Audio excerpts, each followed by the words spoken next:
मेरे प्रिय भाई और बहनों,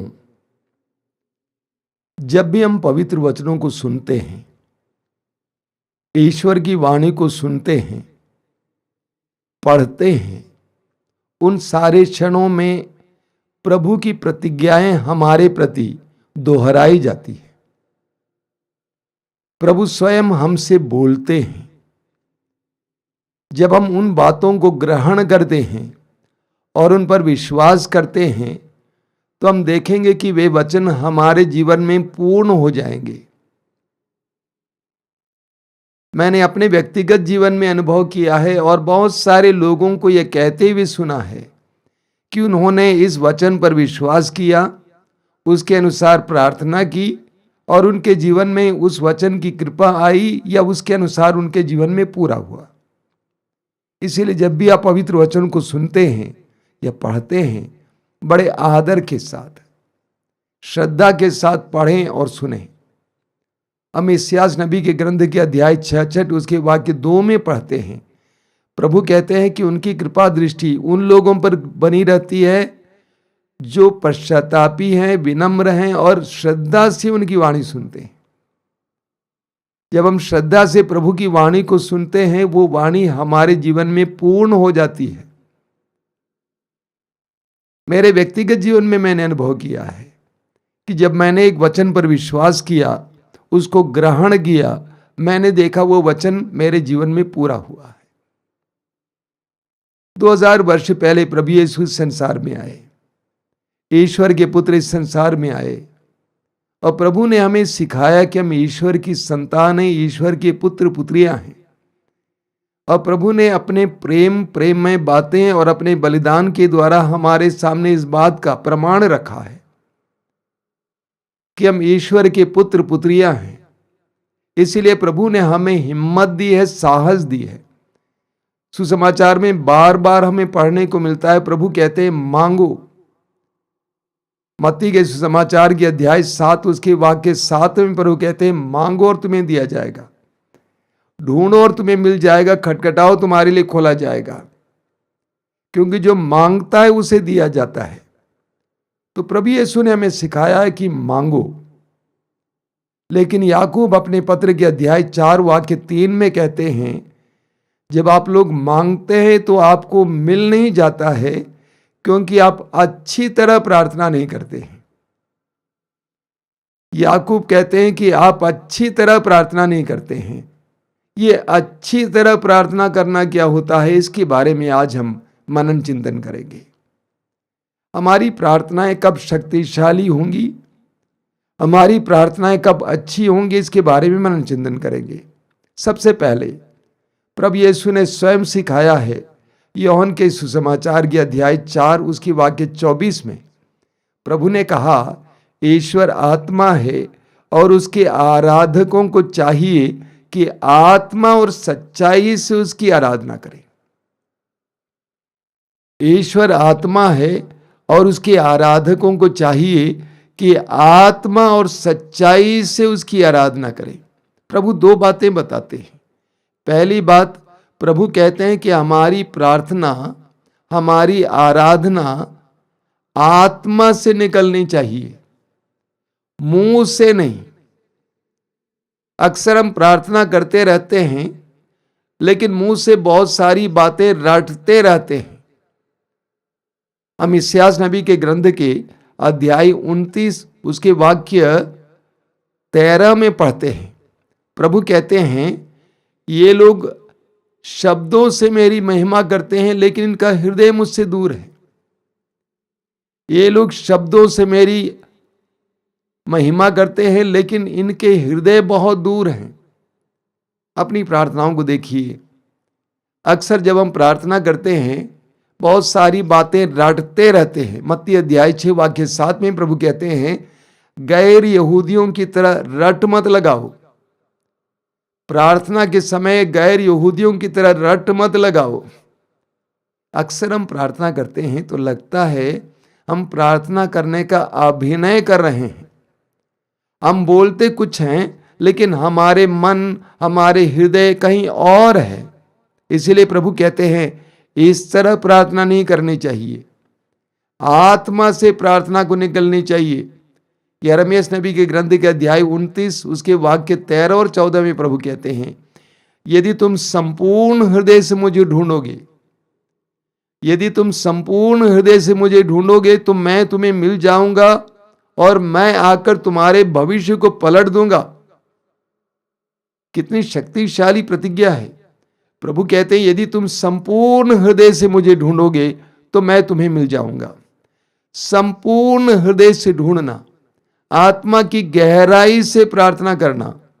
प्रवक्ता ग्रंथ के अध्याय 35 में लिखा हुआ है उसके वाक्य 20 में कि जो सारे हृदय से प्रभु की सेवा करता है, जो सारे हृदय से, संपूर्ण हृदय से प्रभु की आराधना करता है, उसकी पुकार मेघों को चीर कर ईश्वर तक पहुंच जाती है। जो संपूर्ण हृदय से, सारे हृदय से ईश्वर की सेवा करता है, ईश्वर से जुड़ता है, उसकी पुकार मेघों को चीर कर ईश्वर तक पहुंच जाती है। हम प्रभु यीशु के जीवन को लें। यीशु ने एकांत में प्रार्थना करने के लिए समय निकाला।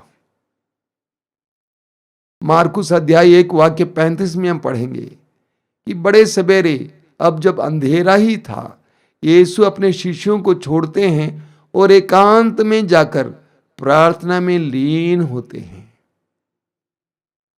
हम समाचारों में पढ़ते हैं, लूकास अध्याय 6 वाक्य 12 और 13 में पढ़ते हैं कि रात भर प्रभु ने प्रार्थना की और प्रभु प्रार्थना में लीन रहे, गहराई से प्रार्थना की।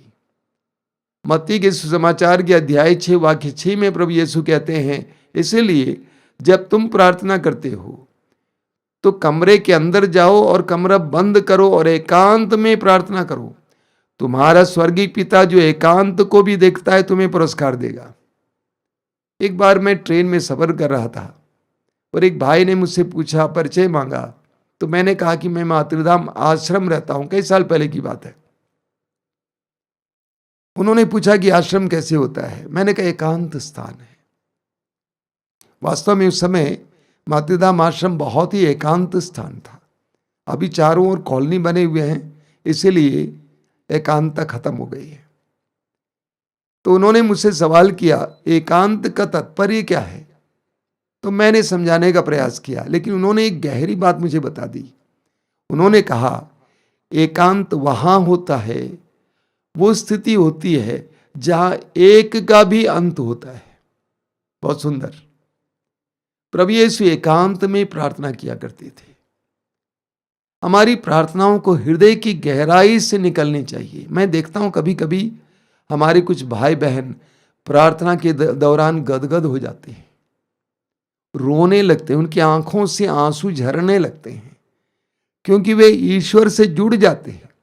वैसे प्रार्थना का तात्पर्य तो यह है, प्रार्थना का मतलब ईश्वर से जुड़ना है, ईश्वर से रिश्ता रखना है।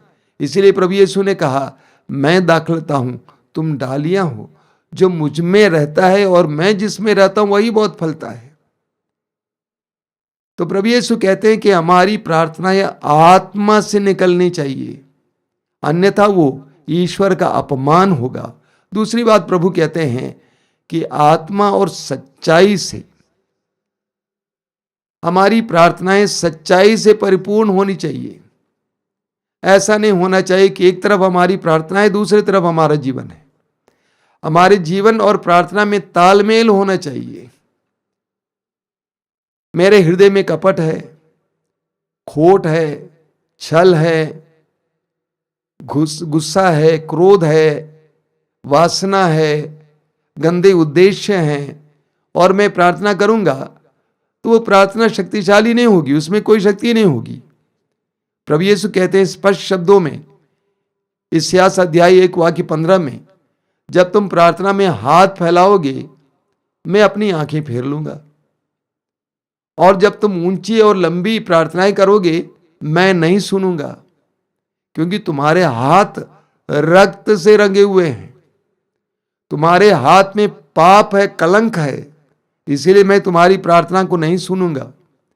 योहान के सुसमाचार के अध्याय 15 वाक्य 7 में प्रभु कहते हैं, यदि तुम मुझ में रहो और मेरी शिक्षा तुम में बनी रहे तो तुम जो चाहे मांगो वो तुम्हें दिया जाएगा। प्रभु कहते हैं यदि तुम मुझ में रहो और मेरी शिक्षा तुम में बनी रहे, यानी तुम्हारा जीवन मेरी शिक्षा के मुताबिक हो, तो जो चाहे मांगो वो तुम्हें दिया जाएगा। प्रवक्ता ग्रंथ के अध्याय 35 उसके वाक्य 14 में प्रभु कहते हैं ईश्वर को घूस मत दो, वो घूस स्वीकार नहीं करता है। देखिए कि हमारे जीवन में क्या होता है, हमारा जीवन प्रार्थना से अलग है, पूजा से अलग है। हम बेईमानी की जिंदगी जीते हैं, झूठ और कपट की जिंदगी जीते हैं, ऊपर से हम कर्मकांड की पूर्ति करते हैं, नियम का पालन करते हैं, दान देते हैं। कभी कभी हम सोचते हैं कि हम ईश्वर को ठग सकते हैं।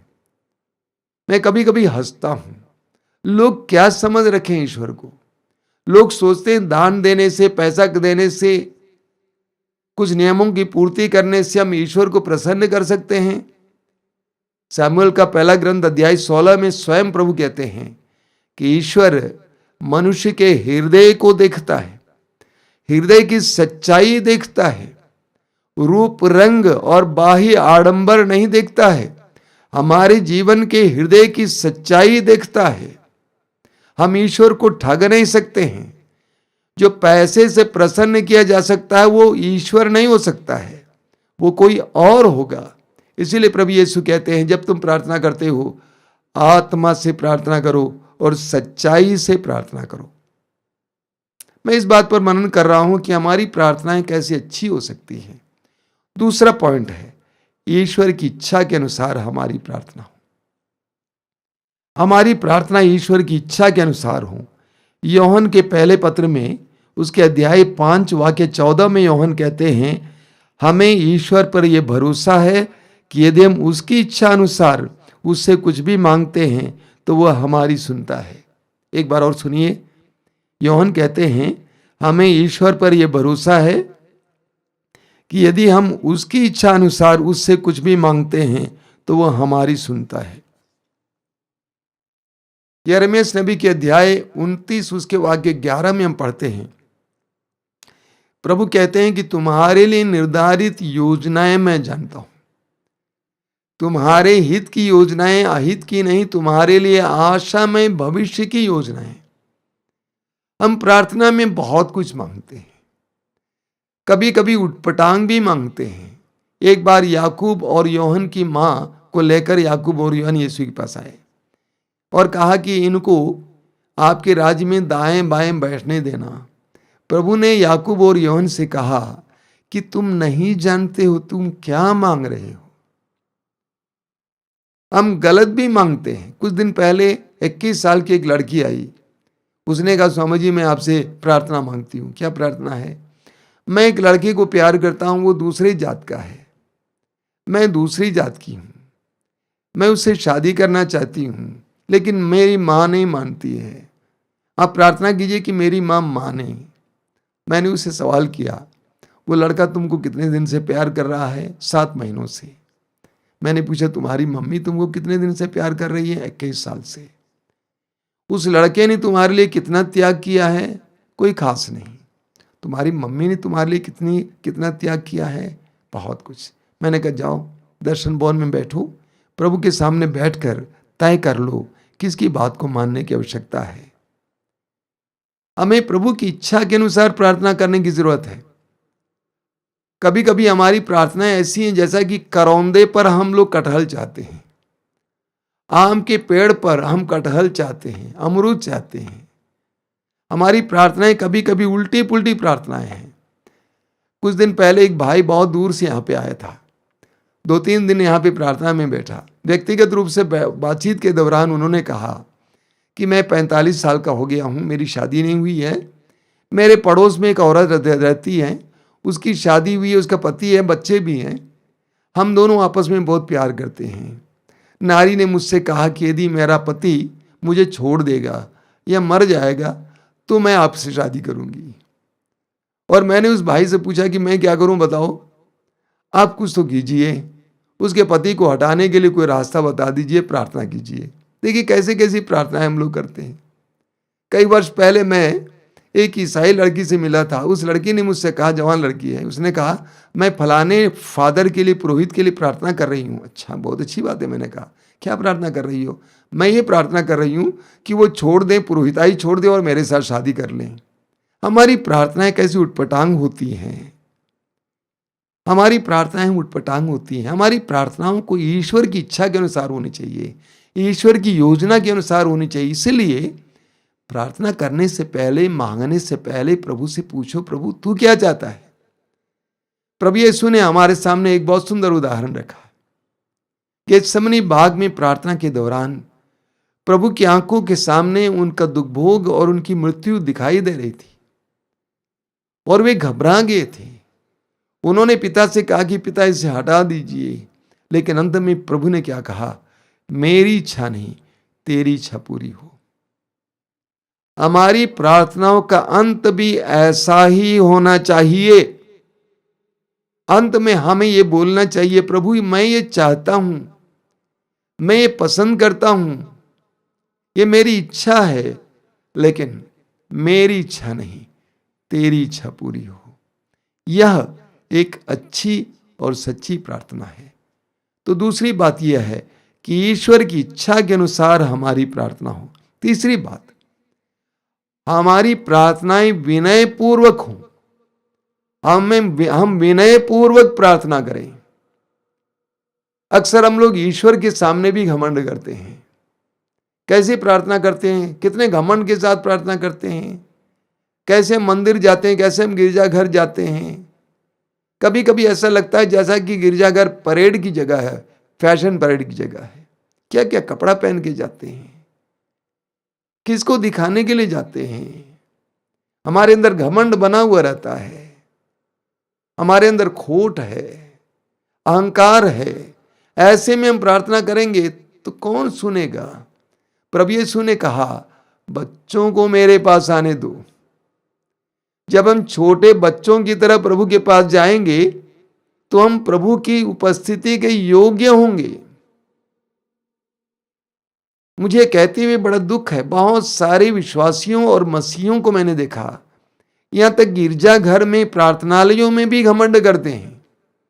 हमें नम्रता पूर्वक प्रार्थना के लिए प्रभु के सामने जाना चाहिए। हम क्या हैं? हम तो मिट्टी हैं भाई, हम तो सांस मात्र हैं। हमारी क्या हैसियत है? ईश्वर के सामने सीना तान कर खड़ा होने के लिए हमारी क्या हैसियत है? हम कुछ नहीं है। हमें प्रभु के सामने जाते समय हमेशा इस बात का एहसास करना चाहिए कि मिट्टी है, हम श्वास मात्र हैं। हमें लूकस के सुसमाचार के अध्याय 18 में एक बहुत सुंदर दृष्टांत सुनने को मिलता है। छोटा सा दृष्टांत प्रभु बताते हैं। प्रभु कहते हैं, दो व्यक्ति प्रार्थना करने के लिए मंदिर गए। एक था एक फरीसी जो यहूदी धर्म के ज्ञाता माना जाता था, और दूसरा था एक नाकेदार, चुंगी लेने वाला, समाज के सामने पापी ठहराया जाता था। फरीसी सीना तान कर प्रभु के सामने खड़ा हुआ और अपने किए हुए सारे अच्छे कार्यों के बारे में बताया और ईश्वर को उसके लिए धन्यवाद दिया। साथ ही साथ ये भी कहा कि मैं इस नाकेदार की तरह पापी नहीं हूं। लेकिन प्रभु उस दृष्टांत में उस नाकेदार की प्रार्थना के बारे में जिक्र करते हैं। प्रभु कहते हैं कि वो नाकेदार अपने सिर को उठाने के लिए अपने आप को योग्य नहीं समझा, इसीलिए सिर झुकाकर छाती पीट पीट कर ईश्वर से कह रहा था, हे ईश्वर मुझ पापी पर दया कर। प्रभु यीशु कहते हैं 13 और 14 में, लूकास अध्याय 18 वाक्य 13 और 14 में, वह शांति प्राप्त कर, मुक्ति प्राप्त कर चला गया। देखिए, नम्रतापूर्ण प्रार्थना हमें इतिहास ग्रंथ में, दूसरे इतिहास ग्रंथ के अध्याय 7 उसके वाक्य 14 में पढ़ने को मिलता है। प्रभु कहते हैं, यदि मेरी अपनी प्रजा विनय पूर्वक प्रार्थना करेगी, मेरे दर्शन चाहेगी और अपना कुमार्ग छोड़ देगी, तो मैं स्वर्ग से उसकी सुनूंगा, उसके सब पाप क्षमा करूंगा और उसके दर्शन, देश का कल्याण करूंगा। कितना सुंदर वचन है। प्रभु कहते हैं, यदि मेरी प्रजा अपनी विनय पूर्वक, यदि मेरी अपनी प्रजा विनय पूर्वक प्रार्थना करेगी, कैसे? विनय पूर्वक प्रार्थना करेगी, मेरे दर्शन चाहेगी और अपना कुमार्ग छोड़ देगी, तो मैं स्वर्ग से उसकी सुनूंगा, उसके पाप क्षमा करूंगा और उसके देश का कल्याण करूंगा। विनय पूर्वक प्रार्थना करने से सामर्थ्य होता उस प्रार्थना में। फिलिपियों के पत्र के अध्याय 4 वाक्य 6 को आप बार बार सुनते हैं। संत पौलुस कहते हैं किसी बात की चिंता ना करें, हर जरूरत में प्रार्थना करें। कैसी प्रार्थना? विनय तथा धन्यवाद के साथ अपना निवेदन प्रभु के सामने रखें। विनय तथा धन्यवाद के साथ अपना निवेदन प्रभु के सामने रखें। प्रवक्ता ग्रंथ अध्याय 35 उसके वाक्य 17 में हम पढ़ते हैं, वह विनय करने वाले अनाथ और दुखड़ा रोने वाली विधवा का तिरस्कार नहीं करेगा। वह विनय करने वाले अनाथ और दुखड़ा रोने वाली, सुनाने वाली विधवा का तिरस्कार नहीं करेगा। स्तोत्र 34 में हम पढ़ते हैं उसके वाक्य 7 में, दीनहीन ने प्रभु की दुहाई दी, उसने उसकी सुनी। दीनहीन ने प्रभु की दुहाई दी और उसकी सुनी ईश्वर ने। मेरे प्रिय भाई और बहनों, हमें प्रभु के सामने आते समय अपने आप को मिट्टी, धूल और श्वास मात्र समझना चाहिए। नम्रता पूर्वक बच्चों की तरह प्रभु के पास आना चाहिए, तब हमारी प्रार्थना में शक्ति होगी, सामर्थ्य होगा। चौथी बात, हमें विश्वास के साथ प्रार्थना करनी चाहिए। हमें हमेशा विश्वास के साथ प्रार्थना करनी चाहिए। बहुत सुंदर वचन है मत्ती के सुसमाचार के अध्याय 21 उसके वाक्य 22 में प्रभु कहते हैं, मत्ती का सुसमाचार अध्याय 21 वाक्य 22 में, जो कुछ तुम विश्वास के साथ प्रार्थना में मांगोगे वह तुम्हें मिल जाएगा। जो कुछ तुम विश्वास के साथ प्रार्थना में मांगोगे वो तुम्हें मिल जाएगा। मैंने कई लोगों को आंसू बहाते हुए देखा है प्रार्थना में, अच्छी बात है, लेकिन आंसू ही काफी नहीं है। कई लोगों से मैं कहता हूं शुरुआत में तुम आंसू बहाते हो, लेकिन बाद में आंसू को विश्वास में परिवर्तित होना चाहिए। विश्वास के साथ प्रार्थना करनी चाहिए। याकूब अपने पत्र के अध्याय 1 वाक्य 6 और 7 में कहते हैं, विश्वास के साथ बिना संदेह के प्रार्थना करनी चाहिए। विश्वास के साथ बिना संदेह की प्रार्थना करनी चाहिए, क्योंकि जो संदेह करता है वो समुद्र के लहरों की तरह है जो हवा में इधर उधर उछाली जाती, जो हवा में इधर उधर उछाली जाती है। ऐसे व्यक्ति ये ना सोचें कि उनको ईश्वर से कुछ मिलेगा। तो जब भी हम प्रार्थना करते हैं विश्वास के साथ प्रार्थना करनी चाहिए। प्रभु यीशु ने स्वयं कहा है मार्कुस अध्याय 11 वाक्य 24 में, प्रभु ने कहा, प्रार्थना में तुम जो मांगते हो विश्वास करो तुम्हें मिल गया है और तुम्हें दिया जाएगा। तो हमारी प्रार्थना को विश्वास मजबूत करता है। जब हमारे अंदर विश्वास होता है, दृढ़ता होती है, तो हमारी प्रार्थना मजबूत हो जाती है। मार्कुस अध्याय 5 के उस अधिकारी को लीजिए, जैरुस नामक अधिकारी, वह कैसे यीशु के पास आए। उसने कहा कि मेरी बेटी मरने को है, आप आइए, हाथ रखिए, वो जी जाएगी। कितना सुंदर विश्वास है। मत्ती के सुसमाचार के अध्याय 15 की कनानी स्त्री का उदाहरण लीजिए। वो यीशु का साथ छोड़ने को तैयार नहीं थी, रोती हुई चिल्लाती हुई यीशु के पीछे आ रही थी। जब तक यीशु ने उसकी प्रार्थना को नहीं सुना तब तक वो प्रार्थना करती रही, वो पुकारती रही, क्योंकि उसके मन में विश्वास था कि यीशु मेरी बेटी को चंगा कर सकते हैं। तो हमारी प्रार्थनाओं को विश्वासपूर्ण प्रार्थना होनी चाहिए। अगली बात है, हमें शुद्ध हृदय से प्रार्थना करने की आवश्यकता है। हृदय में कलंक रख कर नहीं, अपने मैल और गंदगी को दूर करके प्रभु के पास जाने की आवश्यकता है। निर्गमन ग्रंथ के अध्याय 3 में हम पढ़ते हैं, जब मूसा होरेब पहाड़ की ओर जा रहा था, उस सुंदर दृश्य को देखते हुए तो प्रभु ने कहा, मूसा आगे मत बढ़ो, क्योंकि जहां तुम खड़े वो पवित्र भूमि है, अपने जूते उतार दो। हमें अपने जूते उतार कर प्रभु के सामने जाने की जरूरत है। वैसे तो हम लोग जब गिरजाघर जाते हैं, मंदिर जाते हैं, अपने जूते बाहर छोड़ते ही हैं, लेकिन वो तो भौतिक जूता है। लेकिन आध्यात्मिक जूते, यानी जो गंदगी है, बुराई है, यूहन्ना के सुसमाचार के अध्याय 9 वाक्य 31 में पढ़ते हैं, वचन में लिखा हुआ है, ईश्वर पापियों की नहीं सुनता है। ईश्वर पापियों की नहीं सुनता है। क्या इसका मतलब ईश्वर पापियों से घृणा करता है? बिल्कुल नहीं। पापियों को अपने पाप से स्वतंत्र होकर ईश्वर के सानिध्य में जाना है, उसके लिए पश्चाताप करने की आवश्यकता है। हम इस्यास नबी के ग्रंथ के अध्याय 59 उसके वाक्य 1 और 2 में पढ़ते हैं। प्रभु का वचन कहता है, प्रभु का हाथ बचाने में समर्थ है, उसका कान बहरा नहीं है, वो सुन सकता है। प्रभु का हाथ बचाने में समर्थ है, उसका कान बहरा नहीं है, वो सुन सकता है। किंतु तुम्हारे अधर्म ने तुमको ईश्वर से दूर किया, तुम्हारे पापों ने ईश्वर को तुमसे विमुख कर दिया, इसीलिए वो तुम्हारी नहीं सुनता है। वचन कहता है कि ईश्वर के कान बहरे नहीं हैं, ईश्वर का हाथ छोटा नहीं है, वो तुमको बचा सकता है। लेकिन तुम्हारे अधर्म ने तुमको ईश्वर से विमुख कर दिया है, तुम्हारे पापों के कारण तुमको वो सुनता नहीं है। तो पाप हृदय में रखते हुए हम ईश्वर के पास जाएंगे, प्रार्थना करेंगे, तो उसमें कोई दम नहीं है, कोई शक्ति नहीं है। कुछ वर्ष पहले हमारे यहां स्थानीय एक आदमी मुझसे मिलने आया। रास्ते में मिल गया, उसने कहा कि मैं धंधा करता हूं, धंधा नहीं चल रहा, मेरे लिए प्रार्थना कीजिए। मैंने उसके सिर पे हाथ रखा, रखते ही प्रभु ने मुझे ये संदेश दिया, ये बड़ा गंदा आदमी है। ऐसे ही संदेश आया। मैंने उसे कुछ कहा नहीं, मैंने सोचा चलो जाने दो।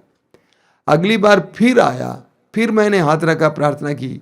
मैंने उससे कहा, मुझे एक संदेश मिल रहा है कि तुम बहुत गंदे हो, क्या मतलब इसका? उसने सिर लटकाया, उसने कहा कि मेरा जीवन अच्छा नहीं है। तो मैंने कहा क्या क्या बुराइयां बताओ? सब कुछ खाता पीता हूँ, नशा खाता हूँ, शराब पीता हूँ और नारियों के पीछे जाता हूँ। हालांकि वो शादीशुदा था। मैंने कहा भाई, जब तुम्हारे अंदर इतनी बुराइयां हैं, कैसे तुम ईश्वर की कृपा चाहते हो? ईश्वर की कृपा पाने के लिए ईश्वर की कृपा के योगी भी तो बन जाओ।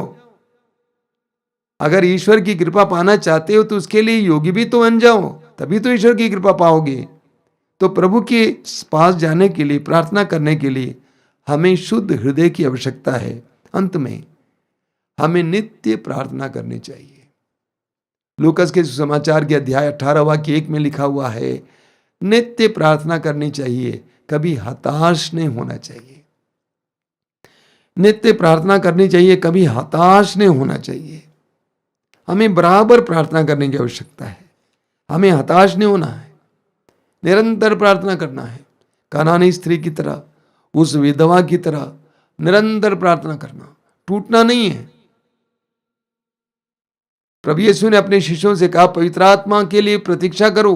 कितना दिन प्रतीक्षा करना, ये प्रभु ने नहीं कहा। उसी प्रकार हमें सवाल नहीं कर सकते हैं प्रभु से, कब तक हो जाएगा? पता नहीं, I don't know, we don't know, हम नहीं जानते। निरंतर प्रार्थना करना, नित्य प्रार्थना करना, कब होगा, कैसे होगा, ये हम नहीं बता सकते हैं, प्रभु जानते हैं। हम स्तोत्र ग्रंथ के अध्याय 77 में पढ़ते हैं, उसके वाक्य 2 और 3 में लिखा हुआ है, मैं ऊंचे स्वर से ईश्वर को पुकारता हूं, मैं ईश्वर को पुकारता हूं, वो मेरी सुनेगा। अगला वचन बहुत महत्वपूर्ण है, अपने संकट के दिन मैं प्रभु को खोजता हूं, दिन रात बिना थके उसके आगे हाथ पसारता हूं। दिन रात बिना थके हुए उसके आगे हाथ पसारता हूं। यह प्रार्थना है, बिना थके, बिना हताश हुए निरंतर प्रार्थना करना। मैंने कई लोगों को देखा है, कई उदाहरण मैं अभी दे सकता हूं, लेकिन समय कम है। लोग प्रार्थना में निरत रहे, प्रार्थना में लीन रहे, प्रभु को छोड़ने को तैयार नहीं हुए, और उन्होंने पाया, कनानी स्त्री तब तक यीशु को नहीं छोड़ी जब तक उसने यीशु से यह नहीं सुना कि तुम्हारी इच्छा पूरी हो। निरंतर प्रार्थना करनी चाहिए।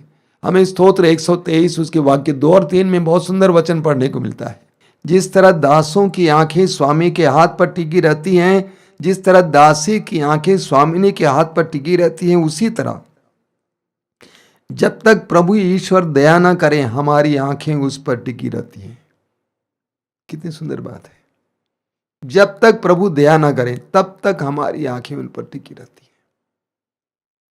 हमें नित्य प्रार्थना करनी चाहिए। तो मैंने कुछ बातें आपके सामने रखी हैं। सबसे पहले हमारी प्रार्थना को आत्मा और सच्चाई से निकलनी चाहिए, यानी हमारी प्रार्थनाएं आत्मा और सच्चाई की प्रार्थना होनी चाहिए। हमारी प्रार्थनाएं ईश्वर की इच्छा के अनुसार होनी चाहिए। हमारी प्रार्थनाओं में नम्रता और विनय देखने को मिलनी चाहिए। हमें विश्वास के साथ प्रार्थना करने की आवश्यकता है। हमें शुद्ध हृदय और निष्कपट हृदय से प्रार्थना करने की आवश्यकता है। हमें नित्य प्रार्थना करने की आवश्यकता है। हम प्रार्थना करें। अपनी आंखें बंद कीजिए। दयालु प्रभु, धन्यवाद देते हैं इन क्षणों के लिए। तेरे पवित्र वचनों के द्वारा तूने हमें सिखाया है कि हमें कैसे प्रार्थना करनी चाहिए। प्रभु यीशु, तेरे शिष्यों ने तुझसे कहा, प्रभु हमें प्रार्थना करना सिखाइए। आज हम भी तुझसे कहना चाहते हैं, प्रभु हमें प्रार्थना करना सिखाइए। हम नहीं जानते, हम मांगते हैं लेकिन कैसे मांगना ये हम नहीं जानते हैं। तेरे वचन के द्वारा तूने स्वयं हमें बताया कि हमें कैसे मांगना है। हमें प्रार्थना करना सिखाइए।